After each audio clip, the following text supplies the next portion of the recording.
সম্মানিত ২৪ প্রজন্ম July August বিপ্লবের অতন্দ্র প্রহরী, সম্মানিত নেতৃবৃন্দ,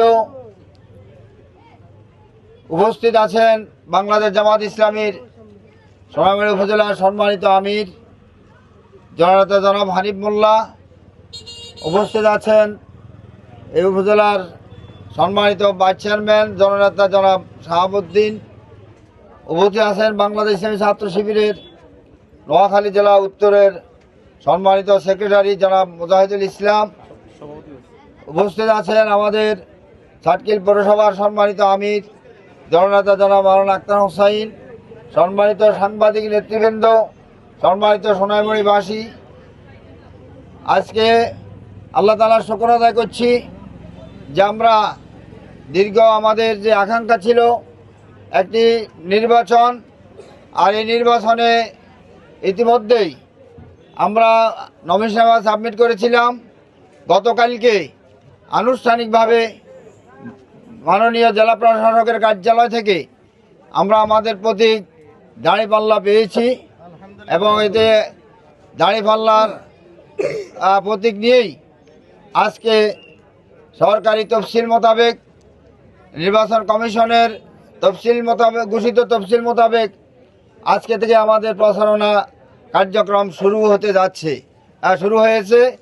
আমি আজকে এই আনুষ্ঠানিকভাবে আমাদের সকল শহীদদের স্মরণ করছি এবং তাদের মাগফিরাত কামনা করছি, যাদের রক্তের বিনিময়ে আমরা এই বাংলাদেশকে দ্বিতীয় স্বাধীনতা লাভ করতে পেরেছি, এবং স্মরণ করছি মাগফিরাত কামনা করছি 1971 সালে যাদের রক্তের বিনিময়ে বাংলাদেশ স্বাধীনতা লাভ করেছে।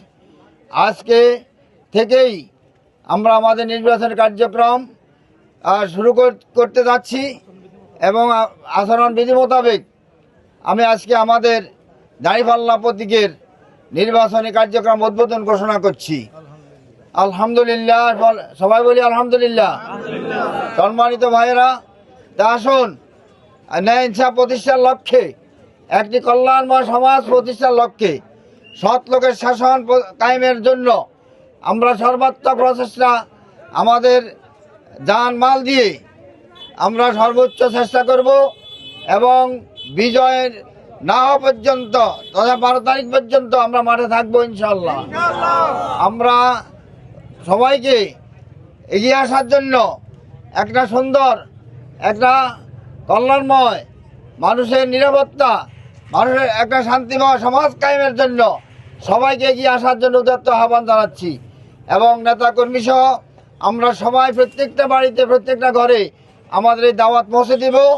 আমরা ন্যায় ইনসাফ প্রতিষ্ঠার জন্য আগামী নির্বাচনে জামাত ইসলামী দাঁড়িপাল্লা যেন সবাই ভোট দেয়, এই আশা আকাঙ্ক্ষা রেখে আপনাদের সবাইকে আন্তরিক মোবারকবাদ জানিয়ে, সাংবাদিক বন্ধুগণকে ধন্যবাদ জানিয়ে আমি আজকের এই প্রোগ্রাম তথা নির্বাচনী কার্যক্রম উদ্বোধন ঘোষণা করছি এবং আমার সংক্ষিপ্ত বক্তব্য এখানে শেষ করছি। আসসালামু আলাইকুম রহমতুল্লাহ।